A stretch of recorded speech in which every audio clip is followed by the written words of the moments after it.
effectively on a summer pre-sessional 2020. So it's going to be an exploration of what worked well, what didn't work so well at his university. So as you're watching this, think about your own experiences this summer and think about how some of the things that Phil experienced perhaps relate to yours. Put any questions that you have in the chat box, and during the last 10 minutes of the 30-minute segment, we will ask some of those questions to Phil and yeah, see what he's got to say. So without further ado, I present to you Phil Longwell.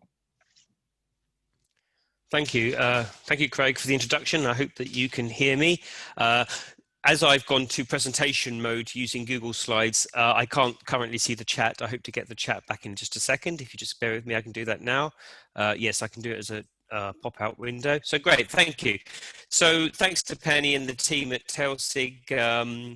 Could you keep an eye on the chat, because I'm going to go through without really interacting with the chat because I've only got 20 minutes. Thanks for Nick as well for his session about creating rapport and engagement with the online situation. I first met Nick exactly 10 years ago this month in Riyadh in Saudi, and he's also been very influential to me in my career. I think code of conduct is very interesting, very important. Maintaining eye contact and looking into the camera is very important. Standing up to deliver a lesson, that really adds a lot of potential for body language, gestures and other things. So I thought that was really, really interesting. So I hope you can see my slides. I presume everyone knows now what a breakout room is. I mean, for several years, the concept of escape rooms has existed, and they started off as mostly physical games, and there are some physical escape room quizzes and exercises that you can do in physical locations, like in Norwich, where I'm presenting from this morning. And the escape room idea has been adapted for language teaching too. I know Graham Stanley is a key proponent of these, and in July this year he presented on this topic for the Learning Technologies SIG, of which I am the web manager. And I also presented for the SIG on the topic of getting students to collaborate in breakout rooms. But today's session is about breakout rooms and what worked and what did not work over a summer course on an EAP course that I taught on this summer in Sheffield. And that EAP course was put together by the team at the English Language Teaching Centre at the University of Sheffield. It was completely online and was a heavily adapted syllabus from one that they developed a few years ago by the tech team there. Technology tools were not only integrated, but essential for completing the course.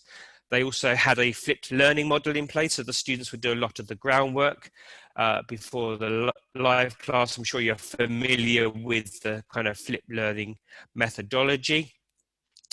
And they used Blackboard Collaborate as well as Blackboard. Blackboard was the virtual learning environment, and Collaborate was used for the live sessions. And there were 2-hour sessions each day, so 2 classes of an hour with a half-an-hour break. And there were around 80 classes on this 10-week pre-sessional course, and even more on the 6-week one. The majority of learners were at home accessing the live session in the afternoon where they were, and each of us taught with a dedicated partner teacher between sort of 9 a.m. And 11:30 every morning. And at all times, the TEL team, led by David Reed, who is in attendance today and is giving a keynote tomorrow, they were on hand by email and also through virtual staff rooms at all times for doing troubleshooting and things like that. I mean, I taught from my bedroom in Encliffe Village in Sheffield, and it took me 77 days and nights to break out of that room. I'm joking, seriously. I mean, I was in Sheffield, but I never met a single student all summer, and I didn't even meet my teaching partner. I met my line manager once towards the end, and that was at the end of the 9th week. The software that was used by the TEL team, and I'm sure David will talk more about this in his plenary tomorrow, is Articulate Rise. And Articulate Rise 360 was used to create all the interactive content, both for teachers and students. All teachers had access to a grade center in Blackboard to monitor progress on this. Google Slides were used for all the main lesson materials, and that's what I've used today. Google itself has inconsistent access issues, especially in in China, where most of our students were. So the TEL team avoided Google products wherever possible, or using direct links to Google products. So the TEL team generated breakout group slides. One was for writing classes and academic reading circles, and one for speaking, presentation and more discussion based lessons. Classes were combined so that you generally taught around 25 students each day, 2 lessons, as I say, with breakout rooms mostly based on original classes, although I found we had to adapt these slightly to make the numbers a bit more balanced. Now, although teachers and students had different ways of accessing the content via Blackboard, the virtual learning environment was used to manage the workload of the students, and a good understanding of the material by the teachers was required, as reminders were needed to keep the students on track. If the students did not do the pre-work tasks, it would affect their ability, we found, to engage with the material in the live synchronous lesson. And there were discussion forums for each of these in Blackboard, and we set these up after every Wednesday class. We had a discussion activity, and then they did some reflective feedback. And we could also email our classes as a group, also via our dedicated virtual staff room. Moving on to the topic in hand of breakout rooms. So the issue of breakout rooms, there are many principles behind using breakout rooms. Prior to 2020, many teachers were unfamiliar with these or using them in live classes, but I think now most teachers are aware of them and what they can do. They do differ slightly from platform to platform, and they have different functionalities. For teaching, we can use them for conducting group work, collaborative work, and it draws on theories of constructivism and co-constructed knowledge, rather than the teacher being the fountain of all knowledge, and the idea of connectivism. And connectivism, Siemens, it goes back 15 years. It's getting a bit old now, but the connection of students from around the world all through the internet is another theory that is used. Not just in the live session, but also in breakout sessions. And there are also a form of a task-based learning, in that learnings will or can be given a task in them and the activity itself, where the students are working with each other, not necessarily with the teacher, which can lead to co-constructed learning as well. And it's also about the higher order thinking skills. So if you know about the flipped learning methodology, a lot of the lower order thinking skills are done in the pre-work before the lesson, such as pre-teaching the vocabulary, and they use the higher order thinking skills, the production part of teaching. So we get them to produce more in the live sessions. And these also can be used effectively to create rapport, as Nick was talking about rapport in many different ways, and also to include all the students, not just the brightest or the more vocal ones.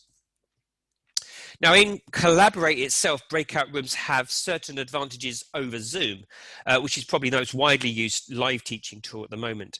And the main advantage is, I think, to share files, or if you have pre-prepared PDFs generated from Google Slides, you can upload them into Collaborate and into the breakout rooms, or groups, as Collaborate refers to them. And you can have single PDF slides, or a short set of slides, which can be shared in all groups simultaneously with the click of a button, and very easily. And you can also share different slides into different rooms, which is good for differentiation, which I think is a drawback with using Zoom, where you have to share something in the main room first and then either paste a link to the external collaborative document or pre-share it before the lesson. Often the main room slides in Collaborate could be 40 or 50 separate slides. And the reason for that is sometimes it's a bit like, if you know stop-start animation, each slide might show a very minor change to the previous one. And furthermore, you can either assign custom groups, or you can create random groups. You can also choose an appropriate number of groups, but generally we had groups of maybe 6 or 7 over the summer, and an ideal breakout group would maybe have 3 or 4 students in each one. And we also gave the students the option to move themselves. This is something that was recommended by the TEL team at Sheffield, and I thought it was a good idea as well, not least because it gives some flexibility if something doesn't actually work. As I've already stated, we had different groupings for different skills. So for academic reading circles on this course, students had to assign themselves roles and to begin with work with other students in the same role before then going into their regular breakout groups to carry out a reading task within their chosen role. Although the TEL generated some of these slides for us, I found it advantageous to make these a little bit more colorful or color coded. I think clear instructions are very important, and students needed to be told or often reminded into which groups they were going to move themselves. At other times, students were grouped by their chosen field of study. So, for example, when it came to discussing their extended writing assignment, it made sense to group them by faculty.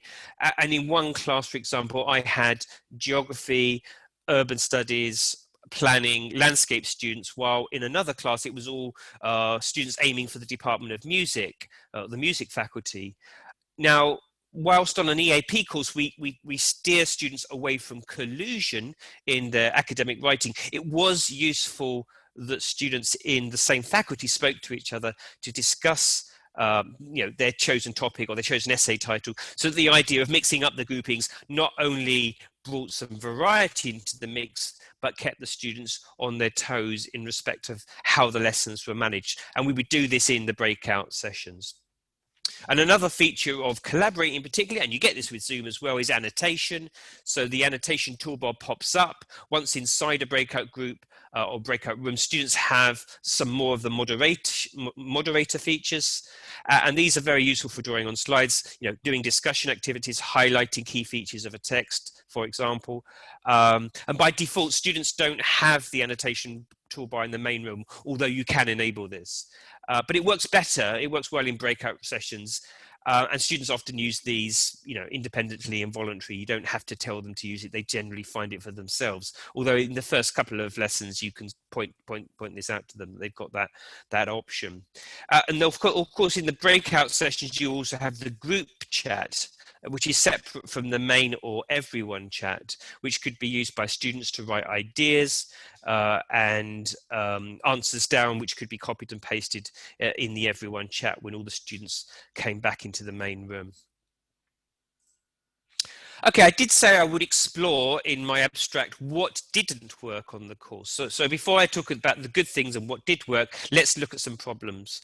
I think the main issue was connectivity. Collaborate, I found, was often sluggish or unresponsive, especially when assigning breakout rooms or students moved themselves between the main room and the breakout rooms and back again. Slides would often take ages to appear or take time for teachers to share them.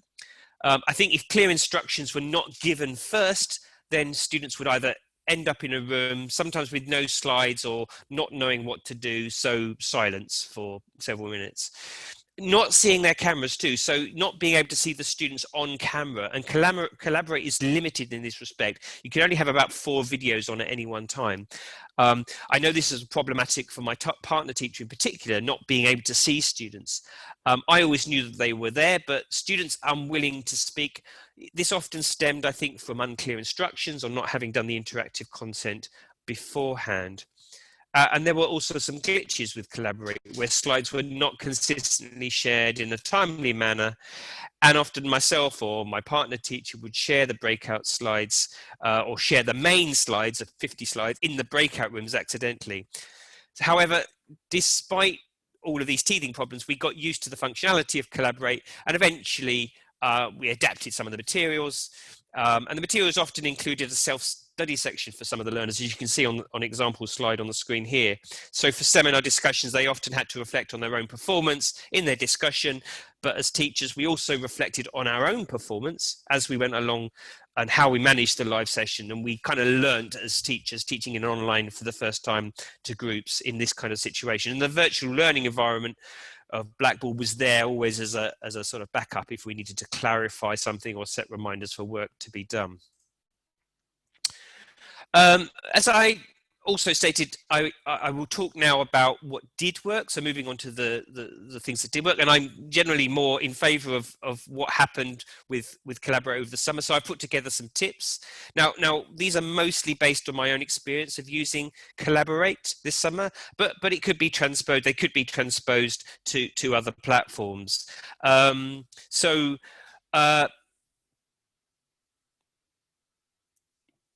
So one of them is to make sure that you have the main breakout slides, main and breakout slides uploaded to Collaborate before the lessons, and add files to the main room, then share to the groups.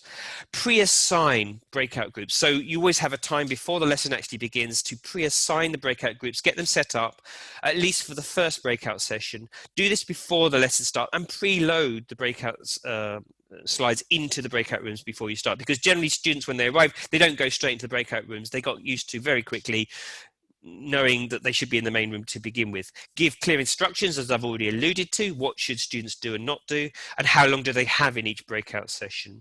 And also have a separate set of breakout slides, but vary these if necessary. Collaborate, I find, is more flexible than Zoom in this respect. And also make sure everyone knows what group they should be in, and give a warning before starting. I found that students got, fairly quick, within the first couple of weeks, were very used to knowing what they had to do. And when you said, right, go to your breakout rooms, they were usually very quick in doing so. Okay. So some more tips about what worked. And I'll give you a chance to have a look at what I've put on the screen and you to read these yourselves. I mean, what I would add to these is the idea of differentiation. I think this is very important in a mixed group or where you want to manage a live session even more effectively. For the most part, getting students to do similar tasks is recommended on an EAP course, so there's consistency, so they all are kind of roughly doing the same thing. However, you might want to mix things up, or if you've got some high flyers, you might want to get them to work on something a little bit more challenging. So again, differentiation. The only downside, I think, to this is planning. A lot of the materials were written in advance, might have been adapted, the day before slightly, if they found to be a problem or a typo or something like that. So materials did need to be adapted on occasion, depending on your types of learners, but it was easy enough to be done. And a lot of the pre-written and pre-prepared slides from the TEL team worked very well, I thought. Another thing I've shown here, this is not my slides, the picture on the screen comes from an American teacher, Esther Park, and she uses kind of very visual clues for what goes on in a breakout room. And I think, although I'm teaching EAP, or I taught EAP at young adults over this summer, I think for younger learners, and even for some EAP learners, it's very helpful to have kind of this very clear visual kind of door system where you kind of show, oh, this is what's going on in this room, and give options and have a bit of flexibility in saying, okay, if you're going to work on this task, go to this room, and if you want to work on this task, or you want a quiet room, you could go to a quiet room or something like that. So I like that idea. I only saw that quite recently, this idea of kind of very visual breakout slide shown in the main room before students actually go there. Now, Nick referred to audio. Audio is a big issue with teaching online generally. Headsets or wireless earphones are recommended. As I mentioned earlier, the group chat can be an additional way of developing rapport and focusing on individual students. And the group chat is an excellent way of carrying out what I like to call unobtrusive monitoring, in a way that a teacher might monitor without speaking or commenting in the physical classroom, keeping a low profile, but being present, at least to begin with. So if the learners are on task, then they can be left, or an additional prompt could be made. But start, I think, with a message in the group chat. Don't go in with your microphone on, as this could be too distracting. Take your microphone and your video off. Don't go in and just suddenly appear, because that's distracting. But if you just type something in the group chat after a minute, then it lets the learners know that you're there. One of the issues of managing several breakout groups is that you can't be in all places all of the time. However, I developed what I call the panopticon principle. Now, this has got nothing at all to do with language teaching, and it comes from a type of prison credited to the Jeremy Bentham in the 19th century. However, the principle is that in theory, one guard in this prison can monitor all the prisoners simultaneously. And I developed the view that if the students think that they are being watched, then they are. Now, this analogy might seem a bit cruel, but in EAP, we are dealing usually with young adult learners who generally want to do the work. But in some situations, if learners do not feel that there is a teacher present, then they either take longer to do a task or don't do it at all. In addition to this, I think you need to think about numbers as well. So I said earlier that 3 or 4 students in a room is a good number. If you have too many, as you do in the main room, and we had about 25 students in the main room, then they will be quieter or less engaged ones. There'll be less engaged ones who don't take part so much and get carried by the stronger students. So again, another theory, which has got nothing to do with English language teaching, which is the bystander theory. Bystander theory, if you don't know, it's when you're witnessing a crime. Somebody witnesses a crime taking place in a busy city street, but no one intervenes, because the assumption is that students or someone will step in first. And I think that could be applied here, because if you've got students who often let the more vocal or able ones speak up, then you get bystanders, people that just assume that somebody, a stronger student, a more vocal student, is going to speak first. So we need to encourage all students to take part, not just to be carried along. So for effective breakout sessions, always think about the least likely student that's going to participate, so that they are included. Okay, I'm coming towards the end, but I've got a few conclusions to make. Collaborate I think Collaborate has some advantages over Zoom and other tools. It can be responsive at times, as I suggested. Sorry, Yep, it can be responsive at times, but I think the choice made by the English Language Teaching Centre was a good one. In terms of management, it is probably the best for online EAP settings, in my view. It has advantages over Zoom in terms of file sharing, and you can still share your screen or a browser tab just as you can in Zoom. It has a whiteboard feature. And it has an annotation option too. And for the effective management of breakout groups, we have seen some ways to do this. At EAP level, in order for inclusion, engagement and production to be maximized, we often have to think about what works and what doesn't work.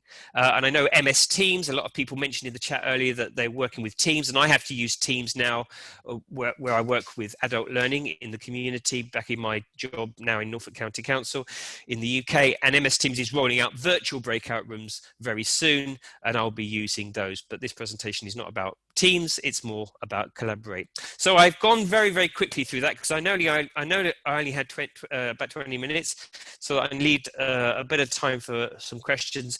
I've not been able to keep an eye on the chat because I knew I had short time, but if there are any questions that the team have picked up or that I've missed, maybe you could raise those now. We'll go to, there's my reference slides and there's the Q&A. So yeah.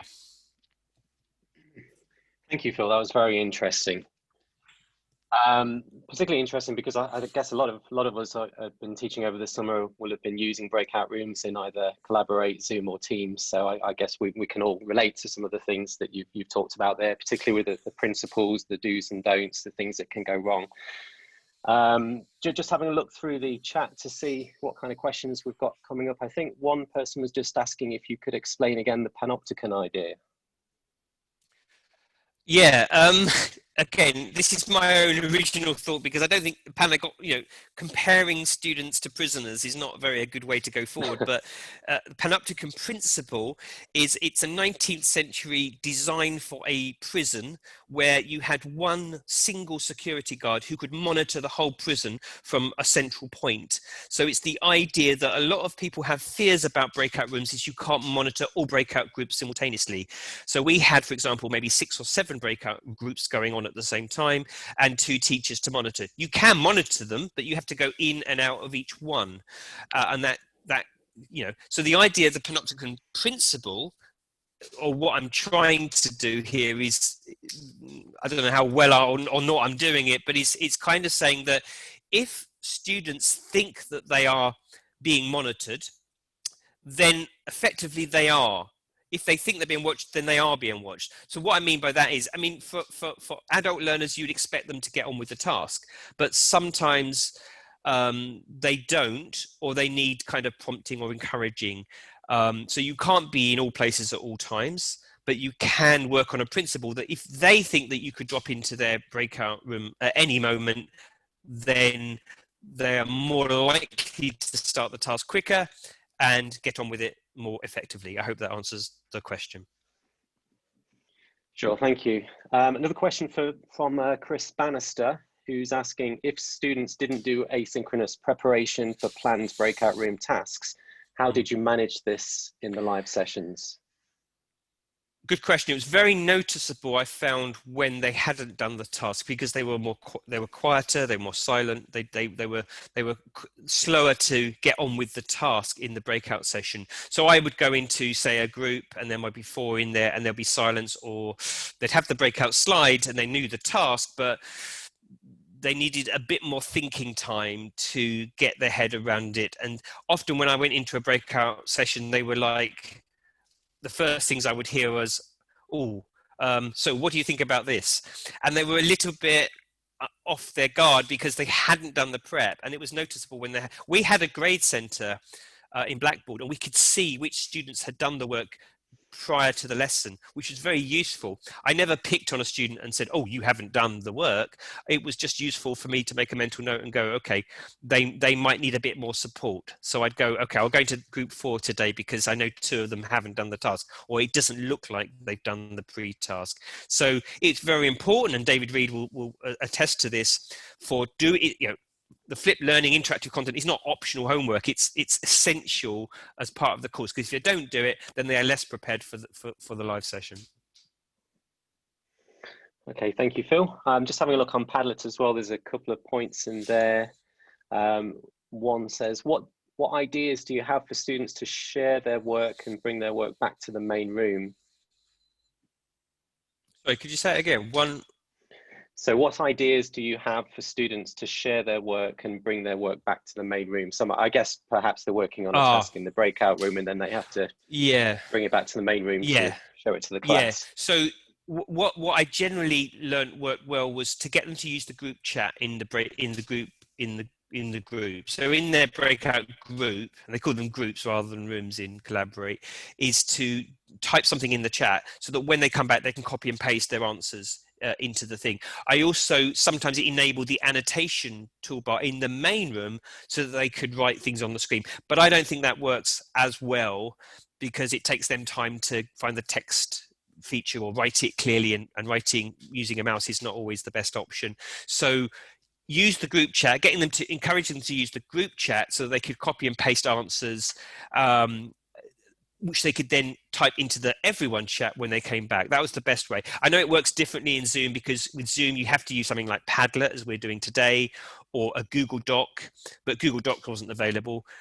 There were lots of workarounds employed over the summer, but I think, in Collaborate. But so the principles of it changed depending on the platform. But for Collaborate, using the group chat a lot, and just always doing some feedback for a couple of minutes when we came back to the main room.